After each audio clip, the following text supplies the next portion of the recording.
ज़मीन में लगने वाले कीट फंगस से कैसे छुटकारा पाए। तो देखिए दोस्तों, हमारी जो फसल होती है, चाहे वो फसल गन्ने की हो, देखिए जो उसमें एक ये फंगस लगनी शुरू हो जाती है और ये देखते ही देखते हमारी फसल को इतना ज़्यादा नुकसान पहुंचा देती है।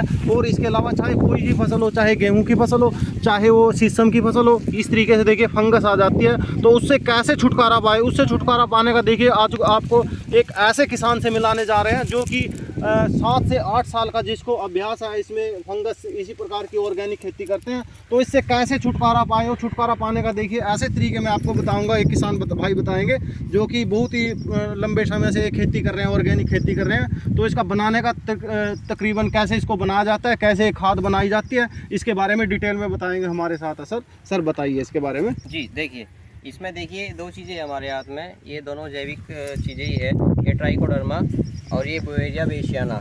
देखिए ट्राइकोडर्मा क्या होता है, ट्राइकोडर्मा हमारा ये काम करता है कि जो भी हमारी फफूंद जनिक, जैसे कि आपकी जड़ों को ख़राब कर देते हैं, फफूंद जनित उन रोगों से बचाव करता है। और ये मिट्टी शोधन का भी काम करता है। बायो में जैविक में ही है सर ये? जी जी जैविक में है। और ये ब्यूवेरिया बेसियाना का काम होता है, लाल मुँह वाली सुंडी जो होती है या ज़मीन में जनित दीमक, इस तरह के जो रोग होते हैं, जो बैड बैक्टीरिया है, जो अनुपयोगी है, उनको ये ख़त्म करता है। इनमें क्या है, इनमें क्रॉस कनेक्शन होता है, इन दोनों को एक साथ मिलाकर कभी यूज़ नहीं करना चाहिए, पहली कंडीशन। जी ट्राइकोडर्मा ये और ये जो ब्यूवेरिया बेसियाना है, इनमें कम से कम 15 दिन का अंतर होना चाहिए। और जो बनाए इन्हें भी अलग अलग बनाएं। मैं आपको दोनों की विधि सेम है। देखिए मैं आज आपको ब्यूवेरिया बेसियाना बना के दिखाता हूँ कैसे बनता है। देखिए ये खाद कैसे बनाई जाती है और कैसे इसको तैयार किया जाता है, वो पूरा आपको डिटेल में इसके बारे में बताएंगे। कैसे इसको बनाना होता है, कैसे हम अपनी फसल को कंट्रोल कर सकते हैं, चाहे वो कोई भी फसल हो, कैसे हम एक उसमें से कीट को कैसे कंट्रोल कर सकते हैं और जैविक तरीके से बिना किसी पेस्टिसाइड दवाई के। ये देखिए तरीका जो अभी आपको दिखाने जा रहे हैं। देखिए सबसे पहले हम 50 किलो ये तैयार गोबर की खाद लेंगे। ये किसी भी पशु की हो सकती है, इसमें कोई अंतर नहीं है। ये हमने गाय के गोबर की खाद ली है, ये 50 किलो खाद है, हमने लगभग अंदाजे से ले ली है। इसमें हमें करना क्या है, ये जो पाउडर है हमारा ब्यूवेरिया बेसियाना, इसमें ऐसे हम इसमें डालने के बाद फिर हमने ये थोड़ा बेसन, ये क्या है सर, जो ये इसका नाम बताइए। ये मीठा है, गुड़ ये थोड़ा हुआ है और साथ में इसमें थोड़ा बेसन है। ये दोनों ये मिक्स किया है आपने, ये इसके मिक्स अंदर किया है। ये देखिए जो ये हमारा कल्चर है, इसे हमें ये फफूंद है, हमें इसे बढ़ाना है। इसके जो इसका मदर कल्चर बनाना है कम से, मतलब ये जो ये है ये चल ये भी सकता है, लेकिन अभी हम 1 किलो से 1 एकड़ का काम करेंगे, नहीं तो 1 एकड़ में हमें 5 पैकेट लगेंगे। हमने इसको मल्टीप्लाई कर लिया। मल्टीप्लाई करने के लिए ये तरीका है। देखिए इसमें थोड़ा हमने ये गुड़ और मिला हुआ बेसन, ये दोनों मिलाया, अच्छे से मिक्स कर लिया। और इसमें हमने जो ये खाद है, देसी खाद तैयार, इसमें बिल्कुल बारीक करते हुए मिलाते चले गए। और ये सर जो नीचे खाद था, कितने दिन पुराना खाद होना चाहिए? ये देखिए खाद जो होता है, अगर आप तैयार कर रहे हैं, कम से कम अगर आप जीवामृत घनामृत टाइप तैयार कर रहे हैं, घनामृत में डाल रहे हैं ऐसे, तो उसमें से 2 से 2.5 महीने लग जाते हैं। अगर नॉर्मली कोई छेड़छाड़ नहीं करता, खाद को तैयार नहीं करते हैं, तो उसमें 6 से 8 महीने लग जाते हैं। तैयार किया हुआ खाद अच्छा रहता है, तैयार करना चाहिए, उस पर उल्टा पल्टी करनी चाहिए, जल्दी तैयार हो जाता है, गुणवत्ता बढ़ती है उसकी। अगर आप ऐसे ही छोड़ देंगे उसको, तैयार तो वो भी हो जाएगा, लेकिन उसमें जो है वो गुणवत्ता नहीं आ पाएगी खाद में। देखिए इस तरीके से बिल्कुल ही इसके अंदर मिक्स कर लेना है अच्छी तरीके से। जी जी जी, इसमें हमें बस मात्रा बढ़ानी होती है।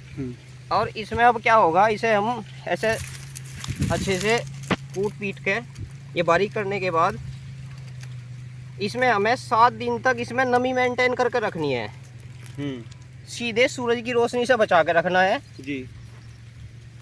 सूरज की रोशनी में फफूंद है ये ख़त्म हो जाएगी, पहली बात।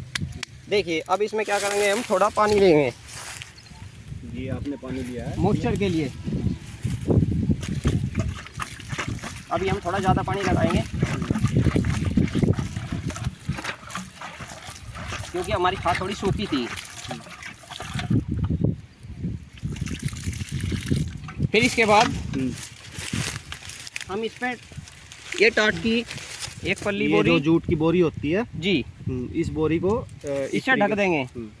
और अब हम इसे खोलेंगे नहीं। हमें ये प्रक्रिया कितने दिन रखनी है सर? जैसे ये आपने हमें 7 से 8 दिन, 7 से 8 दिन में ये फंगस जो है ये अपने स्पोर अपने बाहें फैला देगा और ये पूरा इसमें जाल की तरह फैल जाएगा। फिर ये हमारा 1 एकड़ के लिए पर्याप्त है। और ये सर इसके ऊपर पानी भी डालना है फिर? अब इसके ऊपर ही पानी डालना है हमें, इसको खोलना नहीं है। कितने टाइम डालना होता है पानी? इसको दिन में 1 बार, ज़्यादा गर्मी है तो 2 बार भी डाल सकते हैं, पानी डाल सकते हैं। हाँ। और ये हमारा तैयार हो जाएगा हफ्ते 10 दिन में? नहीं, 7 से 8 दिन में मैक्सिमम 7 से 8 दिन में। 7 से 8 दिन में तैयार हो जाएगा जी। तो अब जैसे आपने तैयार किया है तो कितने एकड़ का बन जाएगा सर इसमें से? ये पूरा 1 एकड़ का है। 1 एकड़ में। और यूज कैसे करना है सर? कैसे डालना यूज है ऐसा खेत में करना है, इसको सीधी सूरज के रोशनी में नहीं यूज करना होता है, क्योंकि ये एक तरह से बैक्टीरिया है, फंगस है। सूर्य की रोशनी में 12-1-2 बजे आप डाल लेंगे तो इस पे प्रभाव पड़ेगा, दतिया ही बचेगा, बाकी सब खत्म हो जाएगा। या तो शाम के समय जुताई के, जब आपको जुताई करनी हो खेत की, या तो शाम के समय या सुबह के समय खेत में फेंक दिया 1 एकड़ में, और फिर उसके बाद ट्रैक्टर, हल, जो भी आपका जुताई करने का साधन है उससे जुताई कर देंगे और फिर उसे पाटा लगा के ढक देंगे।